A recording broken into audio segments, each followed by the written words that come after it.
Good morning বন্ধুরা, কেমন আছো? তোমরা নিশ্চয়ই ভালো আছো। আমি খুব ভালো আছি। আজকে অনেক দিন ভালো আছি না, গরমের জ্বালায় টিকতে পারছি না, প্রচণ্ড গরম, মাথা টাথা ব্যথা করছে। তো আজকে এখন থেকে ব্লগটা স্টার্ট করলাম। উঠেছি তো 6টা 5, 7:30টার ভিতরে স্নান টান করে তারপরে ব্রেকফাস্ট ওদেরকে খাইয়ে পাঠালাম। এতক্ষণ ইচ্ছে করছিল না, মোবাইলটা যে অন করে অনেক কিছু কাজ টাজ করে, কাপড় কাজ কিছু কাছাকাছি করেছি, কিছু বাকি রয়েছে, এগুলো করবো। তো এখন খাচ্ছি ব্রেকফাস্ট। আজকে ব্রেকফাস্টে খাচ্ছি সুজি। আচ্ছা, গলাটা পুরো ভেঙে গেছে বৃষ্টি ইয়ের জন্য। কালকে গেছিলাম শিবচা, তোমাদেরকে তো বললাম।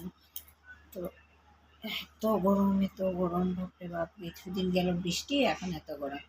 তো চলো আজকের ব্লগটা দেখতে থাকো, আশা করি ভালো লাগবে।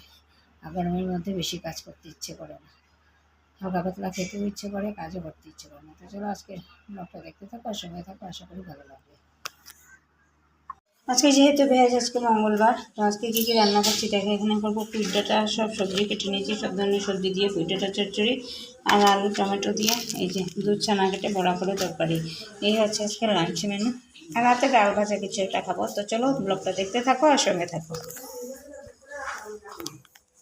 গুড মর্নিং বন্ধুরা, কেমন আছো? তোমরা নিশ্চয়ই ভালো আছো। আমি খুব ভালো আছি। আজকে হলো বুধবার, এখন বানাচ্ছি ব্রেকফাস্ট। আজকে ব্রেকফাস্টে বানাচ্ছি চাউমিন, মেয়েও নিয়ে যাবে টিফিনে, আর আমিও খাবো। আর এখানে করেছি চাল কুমড়োর শুক্তো, ওইটা খেয়ে যাবে। তো আজকের মতো কালকের ব্লগটা শেষ করি, দেখলাম আজকে তোমাদেরকে গুড মর্নিং জানিয়ে ব্লগটা শেষ করি। তো আজকের মতো টাটা, বাই বাই।